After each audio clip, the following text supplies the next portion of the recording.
제가 봉독하겠습니다. 그 해가 돌아와 왕들이 출전할 때가 되매 다윗이 요압과 그에게 있는 그의 부하들과 온 이스라엘 군대를 보내니 그들이 암몬 자손을 멸하고 랍바를 에워쌌고 다윗은 예루살렘에 그대로 있더라. 저녁 때에 다윗이 그의 침상에서 일어나 왕궁 옥상에서 거닐다가 그곳에서 보니 한 여인이 목욕을 하는데 심히 아름다워 보이는지라. 다윗이 사람을 보내 그 여인을 알아보게 하였더니 그가 아뢰되 그는 엘리암의 딸이요 햇사람 우리아의 아내 바세바가 아니니까 하니, 다윗이 전령을 보내어 그 여자를 자기에게로 데려오게 하고 그 여자가 그 부정함을 깨끗하게 하였으므로 더불어 동침함에 그 여자가 자기 집으로 돌아가니라. 그 여인이 임신함에 사람을 보내 다윗에게 말하여 이르되 내가 임신하였나이다 하니라. 다윗이 요압에게 기별하여 햇사람 우리아를 내게 보내라 하매 요압이 우리아를 다윗에게로 보내니, 우리아가 다윗에게 이르매 다윗이 요압의 안부와 군사의 안부와 싸움이 어떠했는지를 묻고 그가 또 우리아에게 이르되 내 집으로 내려가서 발을 씻으라 하니, 우리아가 왕궁으로 나가매 왕의 음식물이 뒤따라 가리나. 그러나 우리아는 집으로 내려가지 아니하고 왕궁 문에서 그의 추의 모든 부하들과 더불어 잔지라. 어떤 사람이 다윗에게 아뢰되 우리아가 그의 집으로 내려가지 아니하였나이다. 다윗이 우리아에게 이르되 내가 길 갔다가 돌아온 것이 아니냐, 어찌하여 내 집으로 내려가지 아니하였느냐 하니, 우리아가 다윗에게 아뢰되 언약궤와 이스라엘과 유다가 야영 중에 있고 내 주 요압과 내 왕의 부하들이 바깥 들에 진치고 있거늘 내가 어찌 내 집으로 가서 먹고 마시고 내 초와 같이 자리이까. 내가 이 일을 행하지 아니하기로 왕의 살아계심과 왕의 혼의 살아계심을 두고 맹세하나이다 아니라. 다윗이 우리아에게 이르되 오늘도 여기 있으라. 내일은 내가 너를 보내리라. 우리아가 그날에 예루살렘에 머무니라. 이튿날 다윗이 그를 불러서 그로 그 앞에서 먹고 마시고 취하게 하니, 저녁 때에 그가 나가서 그의 주의 부하들과 더불어 침상에 눕고 그의 집으로 내려가지 아니하니라. 아멘. 우리는 사무엘하 11장 말씀을 살펴보게 됩니다.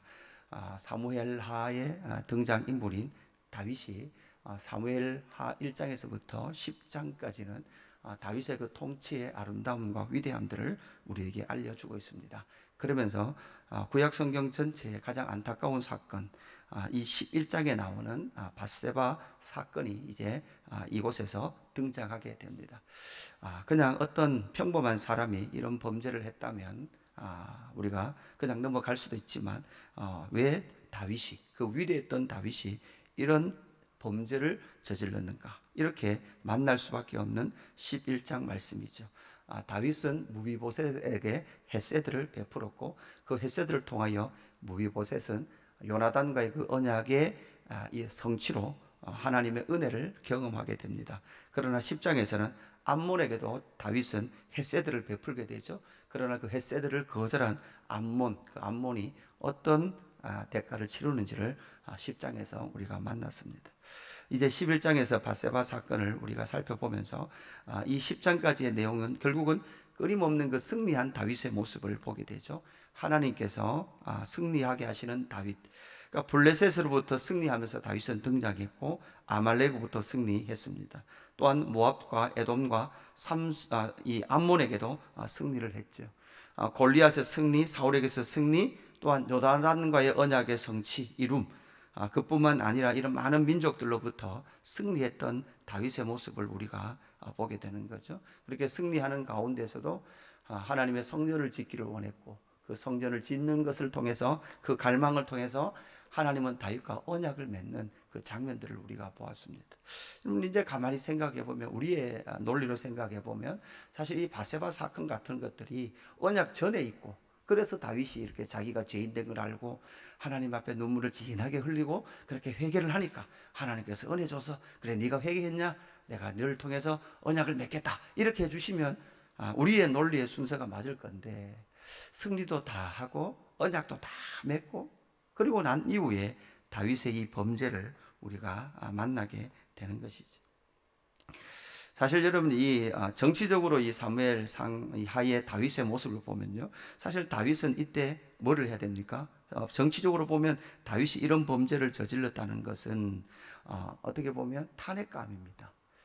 그래서 이제는 다윗이 우리의 통치자가 될 수 없다. 다윗은 물러나야 된다라고 그렇게 생각하는 거죠. 다윗의 나라, 정치적으로 보면 그렇게 생각할 수도 있을 겁니다. 그래서 정죄하고 비판하는 것이죠. 이게 나라냐라고 말할 것이고 통치자를 바꿔야 된다라고 그렇게 이야기를 할 것입니다.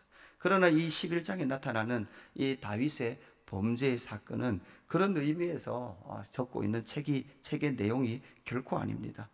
이 세상을 변화시키거나 교회가 민주적인 교회가 되어야 된다라는 의미도 아닙니다. 이 11장에 나타난 다윗의 범죄를 통해서 우리는 무엇을 배워야 하고 무엇을 하나님은 말해주고 계실까라는 것을 찾아야 합니다. 여러분, 이건 다윗의 범죄를 통해서 하나님은 이 다윗의 범죄와 그뿐만 아니라 다윗의 범죄를 숨겨주지 않죠. 가려주시지 않습니다. 그래서 오고 오는 모든 세대, 그러니까 예수님 다시 오시는 그날까지 다윗의 범죄는 계속해서 성도들의 입에 오르내릴 것입니다. 하나님께서 이 다윗의 범죄를 가려주시지도 아니하고 이렇게 성경에 기록하셨다라는 그것을 볼 때에 이 다윗의 범죄의 그 이유, 그것을 통해서 우리에게 알기를 원하는 것이 무엇인지를 우리에게 하나님은 알려주기를 원하시는 거죠. 여러분, 우리는 다윗의 범죄를 통해서 인간의 존재, 그러니까 다윗의 그 존재 자체가 어떤 자인가를 우리에게 알기를 원하는 거죠.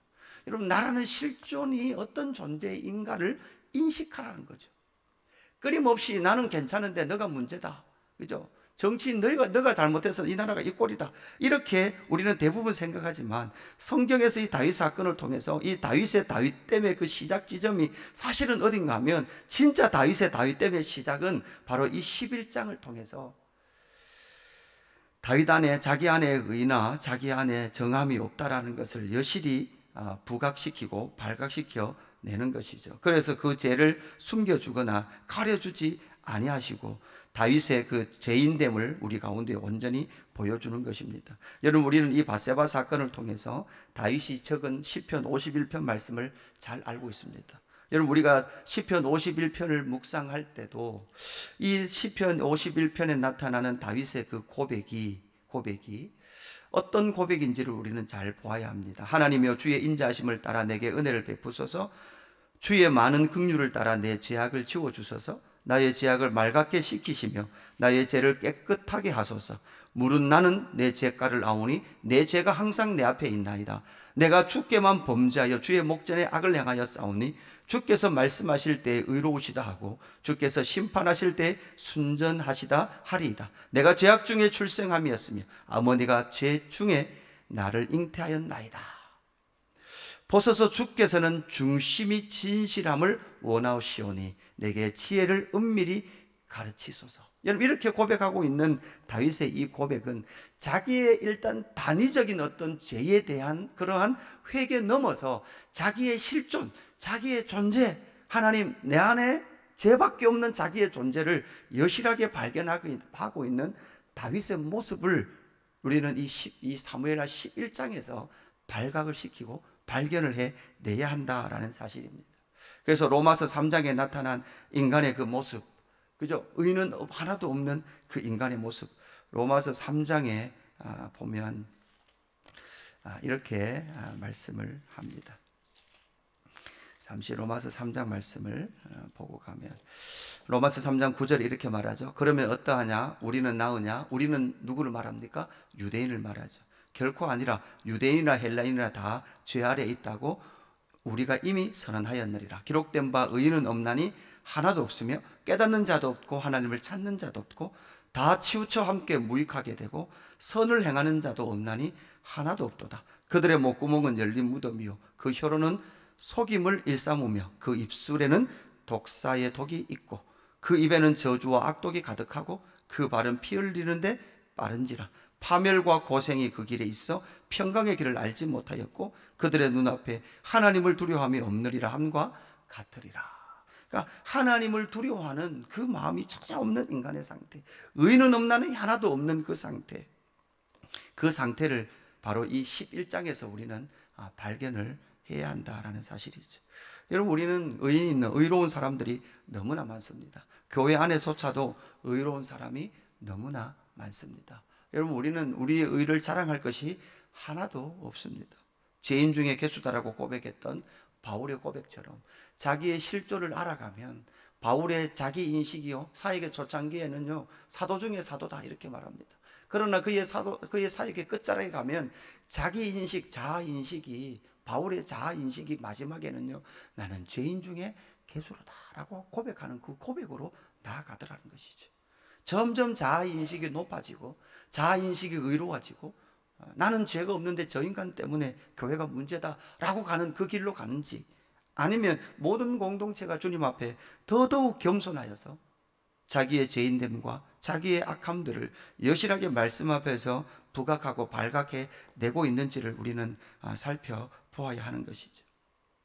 우리는 산상수훈에서도 분명히 보았습니다. 여러분, 율법 앞에 서면 뭐가 드러납니까? 율법의 본의가 드러나는 거죠. 형제를 미워만 해도 뭐라고요? 살인한 거고, 음욕만 품어도 음행을 한 것이다라고 말씀하고 계시는 율법의 그 본의, 율법 앞에 서면 우리는 죄인이라는 것이 여실하게 드러나는 것이죠. 그래서 오늘 이 11장 본문 말씀에도 우리는 보면 분명한 것은, 여러분 다윗의 죄를 짓는 여정을 한번 과정을 보십시오. 먼저 보면 승리 앞에 겸손할 수 있는 사람은 아무도 없다라는 것이죠. 여러분 11장에 보면 그 해가 돌아와 왕들이 출현할 때가 되매 다윗이 요압과 그에게 있는 부하들과 온 이스라엘 군대를 보내니 그들이 암몬 자손을 멸하고 랍바를 에워쌌고 다윗은 예루살렘에 그대로 있더라 이렇게 말합니다. 그 해가 돌아왔다는 것은 이미 다윗의 나라는요 정기적으로 이 조공을 받는 나라들을요 정기적으로 그냥 군사를 데리고 가는 거예요. 그죠? 그래서 그들이 거부하면 뭐합니까? 전쟁하고, 거부하지 않으면 조공을 받아올 만큼 아주 강력한 그런 나라가 만들어졌습니다. 다윗은 계속해서 승리했습니다. 그 승리의 영광을 누렸습니다. 그런 나머지 그 승리 가운데 전쟁에 나아가야 할 때가 되었음에도 불구하고 다윗은 예루살렘에 그대로 있었다 이렇게 말을 합니다.